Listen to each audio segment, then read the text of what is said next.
Thank you for enjoying your sweetest moments with me merging timelines. Today I'm going to channel a message for Pisces, Sun and Moon viewers, Pisces, Sun and Moon viewers. Thank you so much for coming to your reading today. First of all, welcome. My name is Melanie, and I always read for the sun and moon signs here. I enjoy giving you your monthly readings. Pisces. I don't know why we're introducing ourselves or learning to reintroduce ourselves. Is that what you're doing, Pisces? Are you becoming shy about who you are in your magic? Pisces, sun and moon.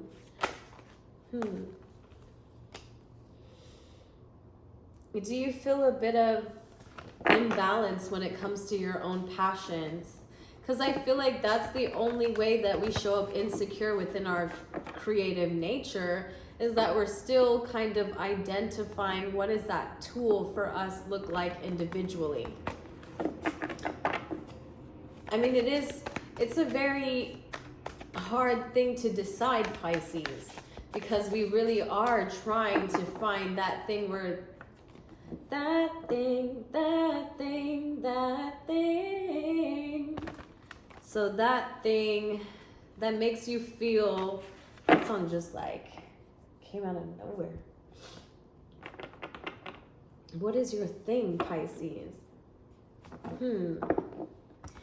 I feel like you felt like you had to compete for it in the past and you took a break from this, Pisces. I feel like you guys really took a break from something you were very passionate about, whether this be a job, a person, a project, an individual idea. So you pulled back, but you really only blocked yourself by not embracing the adversity that comes with it. Now, I know I did say this in someone else's reading last week, and I know it wasn't yours, but there's an aspect of us needing to embrace the impact that we have on others vibrationally, you know?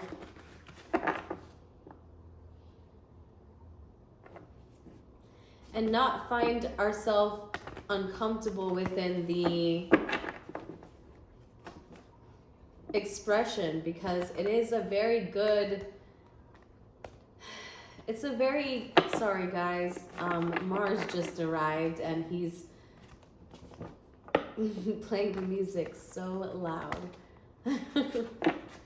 So I feel like you have, this could be just as simple as a conversation that you're having with someone and you feel like you have to compete over something else in order to be heard.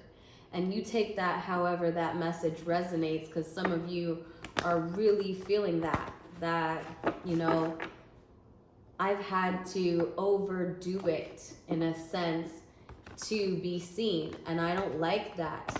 I don't like that type of energy, Mel, and I resonate with that. So yes, we just made a 360 on our surface area here, Pisces. Pisces, sun and moon viewers. So we're again standing in the middle of this circle, but that again is ascension, right? That's ascension in itself. You get on one side and you look at it, and then you get on the other side and you look at it again, only to see you're back at square. None. There is no square, right? There's just an ascension. So you have the strength card that comes out for your influence. So what's working for you is that out of nowhere you find your strength. And the Two of Swords is that now we can make a logical decision on where we've decided to draw back in the past. We're understanding why. So I feel like this Knight of Swords here is looking in the past, but it's creating a mental heartbreak that is coming from yourself. So maybe you overthought or there's a sense of you overthinking the fact that you weren't enough or you didn't have it. You didn't have whatever that was, Pisces. Because you could be dealing with Aries, right? Aries, Leo, or Sag, but really an Aries type of energy. And you think about how this person shows up to you. Because the universe is like right here with us. And if you could identify the nearest Aries next to you and kind of see how they show up in your world. You know, what is their position? Are they feeling as though they are not creative? They don't know where their creative projects lie again, where they're headed to with this, Pisces. All right, sun and moon viewers, what's the advice? Pisces. Pisces. So you've been indecisive about your own character. You know, who do I want to be in the world? Who am I in the world? And I mean, that comes with the duality of your nature. You do naturally have these two-sided screens to play out of, but you're reluctant to make this move right now. You have the King of Pentacles. Something's been working for you for too long that you just feel it's not the time. And that could be the case, right? There could be the fact that you're dealing with this type of energy, whether they are Aries, Leo, or Sag. They're showing up in your environment and they're insecure. Let's say the insecurity isn't on you, Pisces, but the person that you're connecting with, right? We did say find the nearest Aries, but if they're not the Aries, find the next person that's a little out of their vision. They have no idea what is their thing. They may just be utilizing your time and space to find this. Also, the Four of Wands in reverse talks about you coming out of your own union in order to lend this to this person, right? If this is not you. If it is you, I would just say you're avoiding the competition, right? We talked about that. And so the Knight of Swords says, I'll go back in a time and space where I'm not really moving logically, meaning no more wisdom is being offered to me at this time because I'm needing to decipher with what I already have. You know, why am I not going up to bat when it comes to this competition? What am I really avoiding? And in a sense, don't I see how this is holding myself back from the victory? Okay, so then in the highest timeline, you do find the courage, but I feel like this comes from a union. This comes from you deciding to ascend within a connection or within a responsibility. But either way, due to the commitment that you've made externally, it holds you to a bit of change spiritually, right? This is like when people go to get married or when they go to ascend in some higher level of commitment within themselves. Because essentially, if you're committing on the external, you are in a sense committing in the internal. You are, in a sense, you actually are. You know, you really are committing to that much of yourself internally. And so the Eight of Swords will leave you in a place where you're mentally conflicted, because although you don't have any fears and you're not feeling like you're being backstabbed and betrayed by those around you, what is the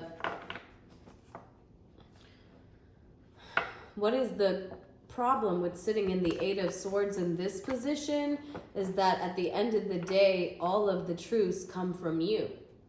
And that could be a good thing or a bad thing, right? If the only truth that's left to tell is yours, you decide what type of narrative are we painting here, Pisces. Is this the one from your upper fish or your lower fish? You know? Is this the good twin, bad twin for you?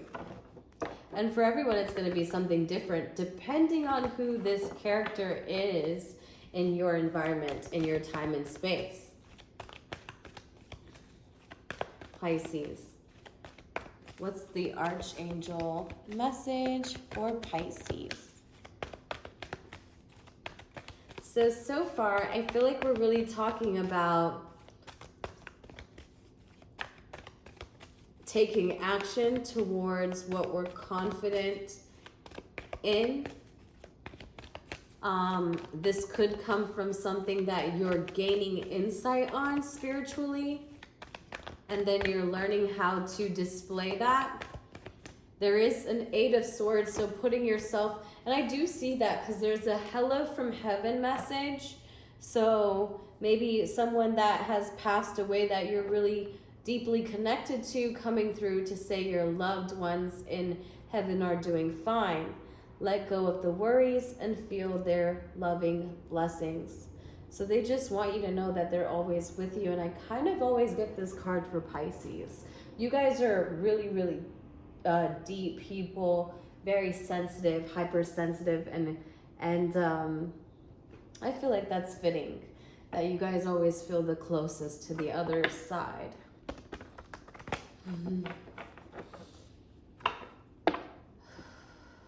I really feel it's just nothing more than a deep remembrance, because you guys are always that sensitive. You know, you remember people down to that heightened level, if that makes sense. Pisces, Sun and Moon viewers. Pisces, what is the life purpose message? Because we're really looking for our spark here. We're really trying to find it again. But I feel like it comes from you going back and thinking both sides of the equation that you've gotten yourself into now as a result of putting something on pause. You're also deeply connected to animals, so spend time with them. You understand them and communicate with them intuitively. Trust your inner guide, as the animals are a part of your life's work. So if you have a pet, here's your pet to say they are guiding you on this journey. If you are just very light in spirit, you'll find that animals are really drawn to you.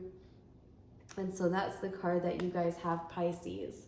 Let's get one more card for today, your animal spirit message, and then I'll let you guys go. I don't know what to title this reading, because this is your February, the beginning of February reading. So February 2023. And we're going to have to see how this plays out for the next 2 weeks until we tap back in for the mid-February readings. So Pisces, Sun and Moon viewers, what are we going to call this? Because it really depends on who's this Queen of Wands for you. Is it you? Are you feeling a little bit uncertain about where your direction is? Where is your magic, rather? What is that magic within you? But we're multi-dimensional, so I feel like if that's you, don't put too much on a specific realm and just start creating from whatever space you feel creative in that moment. You know, put out everything, anything. It is in us to be this way, right? To encapsulate all of the dimensions within ourselves, to express ourselves freely and magically, you know? So just do that for yourself, Pisces. I see you guys have the support from both sides. You have the animals with you and you have the other side, because you are just magical as it is, you know? You guys really are. And just the way you are with people. I'm so sorry. I feel kind of stuffy right now. Pisces, Sun and Moon viewers. I feel like this reading kind of feels stuffy, but someone out there will get it. And it'll be just for you. Sun and Moon. I want to see if we're going to get an animal spirit, because you have the animals card here. You have the moth. I'm going to go with the moth for you. Pisces. Let's see, it's in reverse, but let's talk about what that means for us. The moth.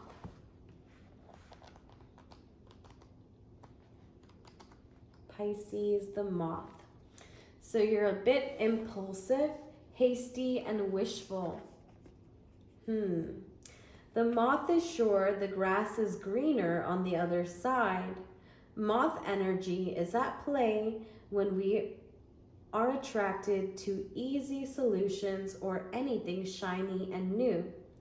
This can lead to unfinished projects, disappointment, or burnout. It's helpful to remind moth personalities that life is complex. No matter the illusion, no one is exempt from the trials and tribulations of this great journey.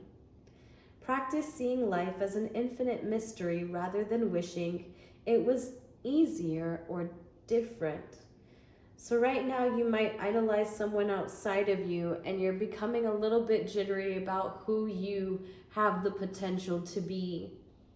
Know that you come into this a little every single day, and you want to have compassion for yourself along the way, okay? That any other project you start from here on out, make sure you finish it, and be aware of your tendency to be a little bit more unsettled this beginning of February, right? So I like to say, don't put too much heightened expectation on the holidays, right? They couldn't be any more of a trap or any more of a part of the illusion, or so this is how I look at it, you know? And if you choose to look at it another way, you choose to look at it another way. But I genuinely think the more that we externalize love, the more we find that we're furthest away from it. So we at some point have to put a cap on ourselves and say enough is enough. We're not going to begin to trick ourselves with these unrealistic expectations, you know? And stop giving into the holidays that really just eat up everything that you make already. Okay, I'm done. Anyways, Pisces, that was my reading for the beginning of February. If you celebrate Valentine's Day, happy Valentine's Day to you. And take care. Bye.